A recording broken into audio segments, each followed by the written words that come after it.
Eastern Michigan took on Howard. Former walk-on Zack Conti in the game for Eastern Michigan. More on him coming up momentarily. Eastern Michigan up 23-6. Howard kicking off. And this is Hamzi El Zayed, who's going to go 96 in Ypsilanti. Love a good special teams operation here. Cuz with the one flying around. Great football last night. This was a good game. Eastern Michigan, a 33-23 win, but that is not the biggest win they've had in the early part of the season. As Jen Latta joins us. Jen, you know, in our culture today, it seems like the right and the left can't agree on anything, but the spirit of compromise alive in Ypsilanti. Reese, it is so great to be back with the best fans in all of sports here on College Game Day. So let's talk offensive linemen for a minute, right? Offensive linemen take a lot of pride in protecting the quarterback, looking out for the quarterback. And in the case of Zack Conti at Eastern Michigan, he protects that blind side. But back in August, it was him that was blindsided by the generosity of one of his fellow offensive linemen who was looking out for him. He is the most selfless teammate I've ever been associated with. They're all in. They go all out. Earned, not given. We talk about it all the time. When a walk-on finds out that their talent and effort are being rewarded with a scholarship, We've never had a walk-on make that wall. the moment is always made more memorable by the reaction from their teammates. We still haven't, because he's going to put on stuff.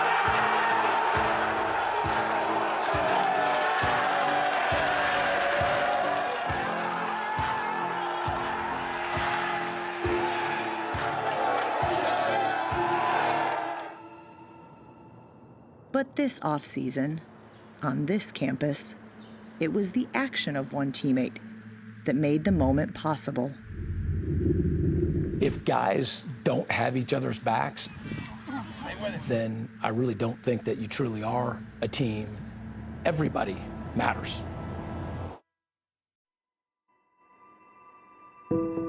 Eastern Michigan offensive lineman Zack Conti has spent the last 4 years as an Eagles walk-on.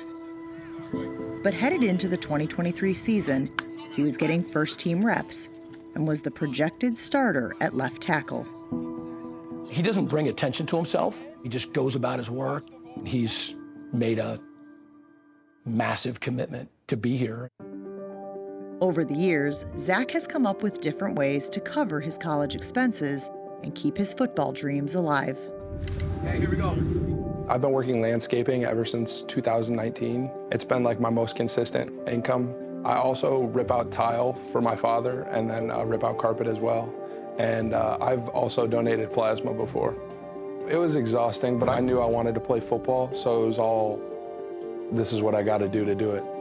We'd see him come home at night with wheelbarrows or, mounds of dirt in the back end of his truck. He was going to walk away and probably jump in the transfer portal to see if a smaller division would help him with scholarships. Two-time captain and right tackle Brian Dooley has been on scholarship and a starter for the Eagles since 2019. Zack is not the person to ask for help. I told him, I was like, good things are going to come, just keep working. We're at 85 scholarships, and no matter how many times or how many years I go to the NCAA and say, yeah, but man, I'm just telling you, we need 86. The answer is no. You have 85. Until Brian Dooley comes into my office. Zack, still having a walk-on as your starting left tackle, it just didn't sit well with me. I knew I had to do something for him to help him out. And he said, Coach, I am willing to give up my scholarship and to give it to Zack Conti. Where are you, Dooley? Yeah, see? Let's go!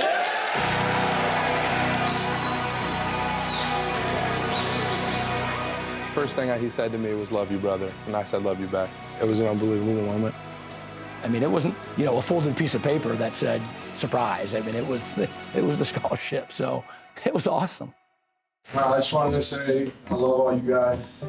Brian, I appreciate you so much, brother. That's what matters. Some people say, why do it? And it was because I know Zack. And I'd do it again for him. He's a brother to me. I just couldn't let him walk away from something that he's built here.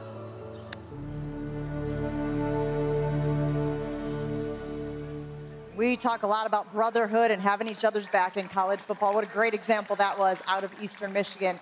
We talked to Brian's mom, Jen, who said that her family will take out a bank loan in order to cover their additional expenses this season. She guesses it'll be about $25,000, but she added, this is who her son Brian has always been, caring and giving for everyone. And she shrugged and said, I guess we raised a pretty good human being. Guys, I think she's right. I don't think there's any doubt about that, Desmond. What a selfless gesture, sort of epitomizing teammate. Incredible. Great piece by Jen Latta. But to Zack, that probably felt like he actually donated and got an organ from his teammate. So that was just a huge move and a great gesture. Yeah, and in 2023 with the NIL thing, like, don't get that loan out. $25,000, we'll find somebody to help that out. If that human exists, I feel like we should promote that. If that type of selflessness exists, I feel like we should help out that person. That feels like a story that is a great depiction of what football is, what football locker rooms are. Everybody's together. It doesn't matter where you're from, what your background is, who and everything comes together for one. It is beautiful. I was crying during that thing. Yeah. That's teammates. That's football. Yep. I think anybody, we're fortunate to be in locker rooms, and I think anybody who's been in a locker room, you can relate to that. What Brian, I think his awareness to see that Zack, what he was doing to try to make that commitment to be on that team, what he was doing just to try to make it off the field, all the work that he put in, the fact he recognized that and was able to honor him. Yeah, it's the epitome of team. I mean, that's what makes this sport and why we love it so much. Just fantastic. And it'll make you root for Eastern Michigan just about the rest of the season for sure. What a morning here in Charlotte, North Carolina and South Carolina.